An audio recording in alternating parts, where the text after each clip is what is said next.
All right, so this is my final presentation for French for Reading Comprehension.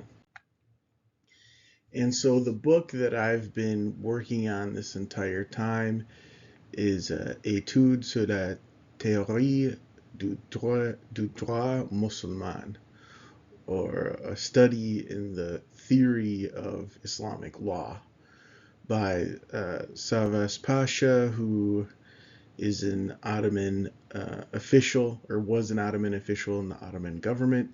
It's a two-volume book, so it's actually quite a monumental work. It predates a lot of Orientalist work on Islamic law, and it's much more detailed, for instance, than anything Goldseer, Hagronje, or Yosef Schacht, or Renan, or any of the famous Orientalists of the 19th century have written. And so it's kind of unfortunately fallen through the cracks in terms of academia or Orientalism, what have you. It's kind of a book that's unfortunately been lost to history, even though it's better than many other books written during the same time period on the topic of Islamic law. And Savas Pasha dedicates a lot of time to the Hanafi school of Islamic jurisprudence and talks extensively about its early history, such as the biographies of the eponymous founder, Abu Hanifa, and his students, Abu Yusuf and Muhammad bin Hassan al-Shaybani. Now, Muhammad bin Hassan al-Shaybani was essentially the architect of Abbasid imperial law and ideology. His main work is a 12-volume book. It's his magnum opus. It's called Kitab al-Asl, also known as al-Mabsut. And it's also the basis for the Hanafi madhab nowadays. All muftis must consult that text by Muhammad bin Hassan al-Shaybani before they can go look at any other Hanafi text. So if the answer is already there, then that's their fatwa. And so it's not only extremely important historically, but also for the here and now for muftis. I'm interested in the historical aspects of it and how it's tied to Abbasid imperial ideology, Arab colonialism, racism, sexism, and all those types of things. And since Savas Pasha is probably the person who's written the most on Muhammad bin Hassan al-Shaybani in the French language, I decided to work on this book. And so this is one of the passages that I translated. And most of it was pretty straightforward. Of course, you deal with the differences in transliteration with Arabic and English. So, caliph, we spell different. Mansour, we have different and these types of things, which you see in my English translation. I put it according to the standard transliteration in English academia nowadays, or Anglophone academia. And even for Francophone transliteration, this is very, you might say, archaic or even sloppy. Um, because when I read modern French books on Islamic history, the transliteration is more systematic than this. But that's a very minor thing that has little to do with really translating French, but it is something to keep in mind. Um, there's this section here where it says "Cria-t-il?" That, I mean, I don't know what to do with that. I know that the T probably stands for you, and the eel perhaps him or it or something of that nature. But as a non-native speaker of French, looking at that, it kind of just hurts my head. And or it's s'écria-t-il. So I just honestly have to throw that kind of stuff into Google Translate and see if what it tells me makes sense or not.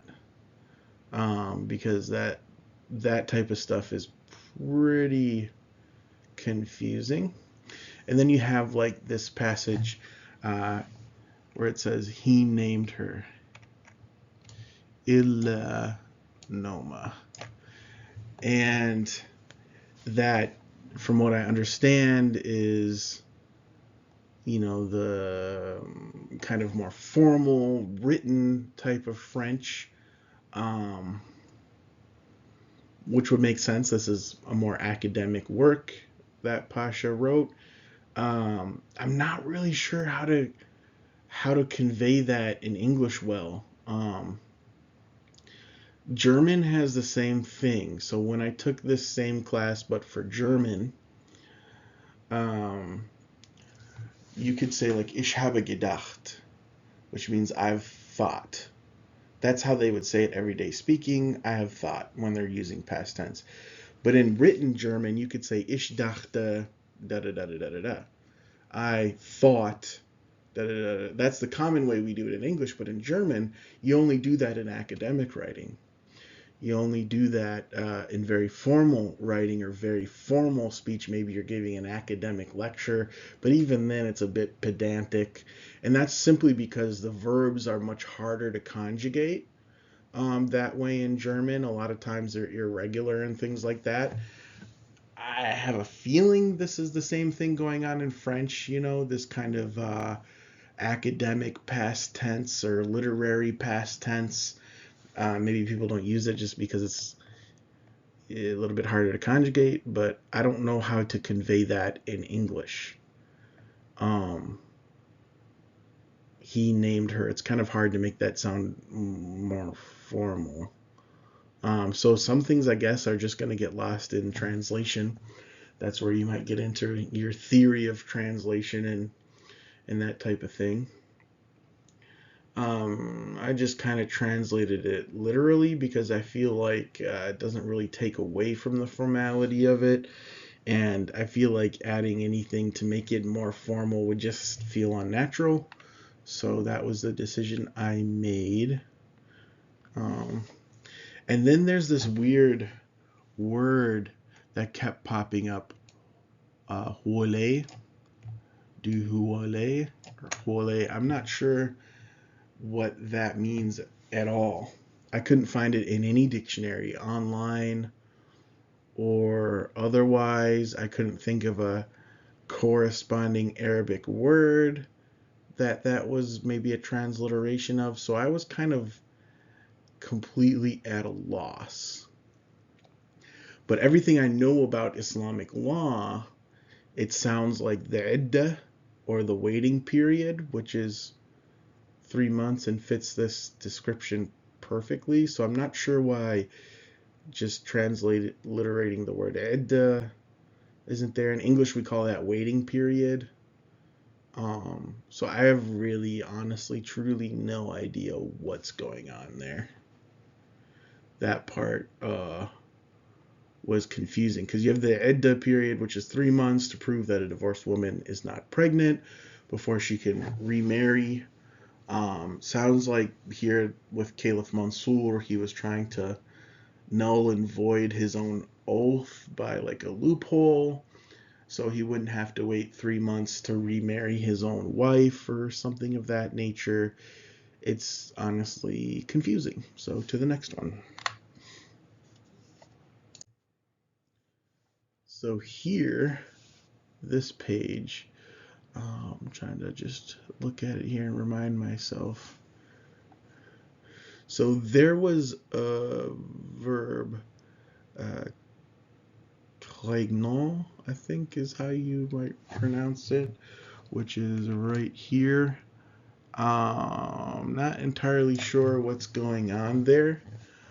I'm not sure if that's supposed to be fearing exactly or believing, like creed, or croyance, I think it is in French or something.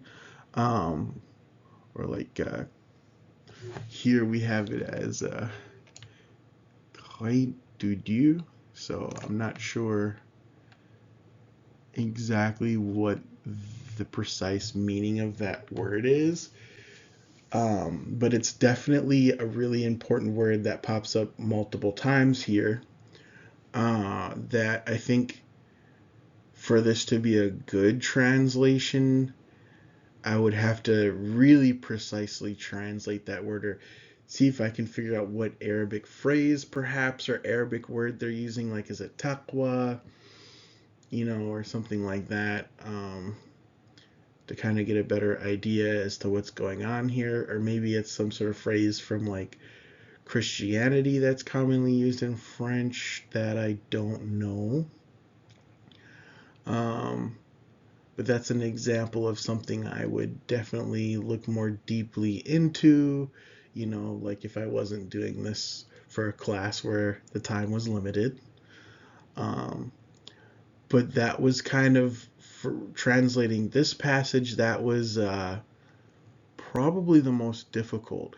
For the most part, I feel like Savas Pasha is a very straightforward writer, and the French in it is mostly pretty straightforward. Between using all of my, physical dictionaries and then any sort of digital ones, it's pretty straightforward to figure out. I don't really feel puzzled except for the things that I've just mentioned. And these were some other passages too I kind of wondered about. So there was this phrase, relations culpables, like culpable relations, I guess is a literal translation, um, which I presume to mean the Arabic word zina, or like premarital sex or infidelity, outside of a marriage. Um, but it just said like guilty relations, I guess, which sounds really awkward in English. Um, and then ému too, I wasn't quite sure if disturbed or shocked or what kind of word fit there. But it seems like it's like something like the legal court was shocked by something egregious. Like it was more than just a normal kind of disturb or shock or something. Um, what else was it with this passage? Oh yeah, this kind of volons, nolons or something. I don't know what that means at all. If it's some sort of idiomatic expression, I couldn't really find it in my dictionary. So I'm not sure what that's supposed to be in with ému. I know the root is émouvoir, but still I'm not sure what the best translation is for that. So yeah, those are kind of the pickles that I ran into dealing with Savaz Pasha. Other than that, though, it's a pretty, I feel, straightforward and easy book to read, which I was kind of surprised by because I thought it would be like much more formal with academic jargon and strange, hard to figure out verbs or phrases, but it's not too bad. It's not too bad at all. So it's just some few things here that kind of throw me off that I feel like, if I had ample time to research and dig into and look into and stuff, I'd be able to figure out, especially, if I'm able to ask my friends who are native speakers of French, of which I have many, thankfully. Um, so yeah, I guess that's my presentation. I'm not sure what else I was supposed to add or talk about, but that was really kind of the biggest issues I had translating the text. But overall, like I said, it was surprisingly easy.